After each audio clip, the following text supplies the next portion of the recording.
हजार श्लोक का ग्रंथ महापुराण तैयार कर दिया व्यास जी ने।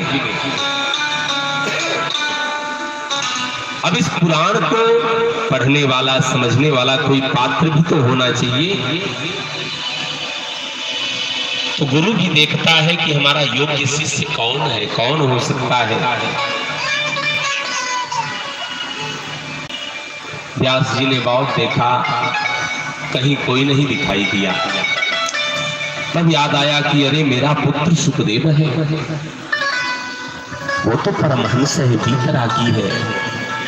परमहंस का मतलब है जो परमहंस संत होते हैं, सन्यासी होते हैं, उनको आप माला पहना दिए तो कोई उनको गर्व नहीं है, गाली दे दिए तो कोई ग्लानि भी नहीं है। वो परमहंस की श्रेणी में आते हैं। सम्मानम कलयामि घोर गरलम नीचापमानम सुधा। अगर आपने सम्मान किया तो वो समझते हैं कि हमारे लिए विष दे रहा है, और अपमान कर दिया तो समझते हैं कि ये भगवान की कृपा है, अमृत की वृष्टि हो रही है हमारे लिए। हमारा किसी जन्म का पाप था जो आज अपमानित करा करके भगवान ने उसका प्रक्षालन कर दिया, उसका प्रायश्चित कर दिया। इसलिए अपने सोच को हमेशा पॉजिटिव ही रखना चाहिए, नेगेटिव अपने अंदर नहीं आने देना चाहिए। तो व्यास जी ने जब भागवत संहिता तैयार कर दिया तो कोई विद्यार्थी चाहिए पढ़ने के लिए ना, तो उन्हें याद आया कि मेरा पुत्र सुखदेव है। तो अपने दो चार शिष्यों को दो चार भागवत के श्लोक रटा दिए कि देखो जाओ यहीं से थोड़ी दूर पर मेरा पुत्र ध्यान मग्न बैठा होगा, उसके अगल बगल जाकर के इन श्लोकों का पाठ करना। बरहा पीड़म नटवर बपहु कर्णयुः कर्णिकारम्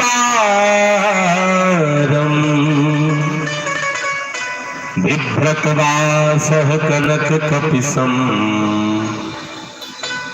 वैजयन्तीं चमाला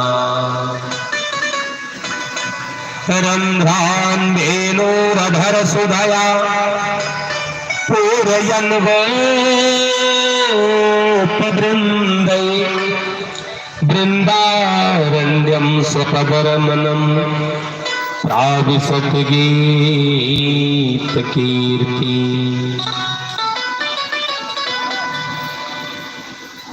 वह श्याम सुंदर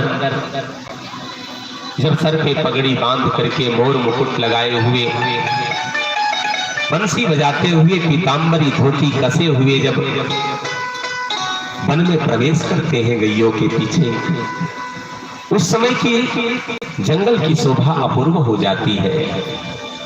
ऐसे गोविंद के पाद पद्मों में हम बारंबार प्रणाम करते हैं।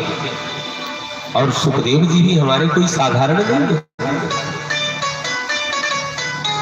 सुखदेव जी ऐसे परमहंस हैं कि सगोदोहन मात्रम ही ग्रहेषु गृहिणीभिनां अवेक्षते महाभाग तीर्थि कुर्वंस्तदाश्रमम्।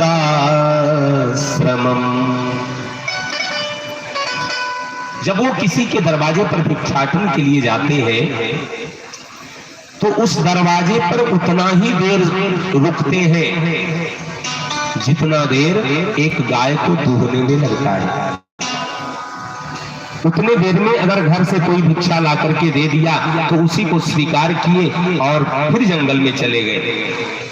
और कोई नहीं भी लाया तो भी चले गए। 5 घर से भिक्षा मांगते थे, 5 घर से कहीं मिल गया पा करके चले जाते थे।